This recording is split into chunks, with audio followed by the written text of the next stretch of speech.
Hi friends, welcome to honeybee kitchen. నేను మీ లక్ష్మిని.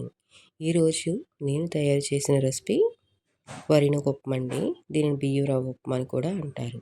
చాలామంది ఉప్మా ట్రై చేస్తుంటారు కానీ ముద్ద ముద్దగా వచ్చేస్తుంది, పొడి పొడిలాడుతూ రాదు. మరి అలా రావాలంటే ఏం చేయాలో, ఎలా తయారు చేయాలో చూద్దాం.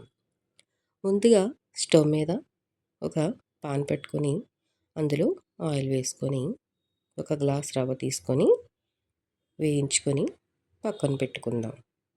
ఇప్పుడు అదే స్టవ్ మీద కళాయి పెట్టుకొని ఆయిల్ వేసుకుందాం.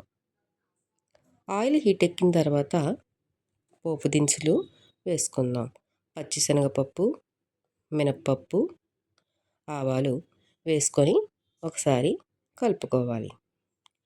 ఇవి కొంచెం వేగిన తర్వాత మనం కట్ చేసి ఉంచుకున్న ఆనియన్స్, పచ్చిమిర్చి, కరివేపాకు, అల్లం తురుము కూడా వేసుకొని వేయించుకోవాలి.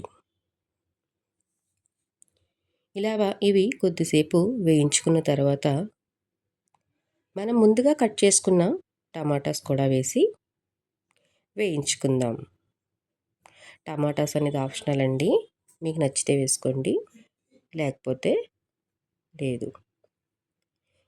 ఇవి వేయించుకున్న తర్వాత ఒక గ్లాస్కి గ్లాసున్నర వాటర్ వేసుకోవాలండి. అలా వేసుకుంటే ఉప్మా పొడి పొడిలాడుతూ వస్తుంది. గ్లాస్కి గ్లాసున్నర వాటర్ వేసుకున్న తర్వాత ఒకసారి కలుపుకొని ఇందులో టేస్ట్కి తగ్గ ఉప్పు వేసుకోవాలి. నేను కల్లుప్పు వేసుకుంటున్నాను. వేసుకొని ఒకసారి కలిపి మూత పెట్టి హై ఫ్లేమ్లో పెట్టి నీళ్ళు మరగనివ్వాలి. ఇప్పుడు మూత తీసి చూస్తే నీళ్ళు మరిగాయి కదండి. ఇప్పుడు మనం ముందుగా వేయించుకున్న ఈ వరి నూకను కూడా వేసి ఒకసారి కలుపుకొని ఇప్పుడు కొత్తిమీర చల్లుకోవాలి. ఉప్మాలో కొత్తిమీర అనుకుంటున్నారా? వేసుకోండి, ఫ్లేవర్ చాలా బాగుంటుంది.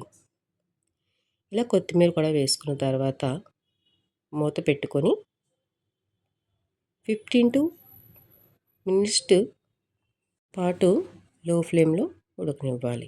మూత తీసి చూస్తే ఇదిగోండి పొడి పొడిలాడే ఉప్మా రెడీ. దీన్ని ఒక ప్లేట్లో తీసుకుంటే మనకి ఎంతో ఇష్టమైన వరినొక ఉప్మా పొడి పొడిలాడుతూ వస్తుంది. మరిన్ని వీడియోస్ కోసం నా ఛానల్ని సబ్స్క్రైబ్ చేసుకోండి. నచ్చితే లైక్ చేయండి, షేర్ చేయండి. Thank you.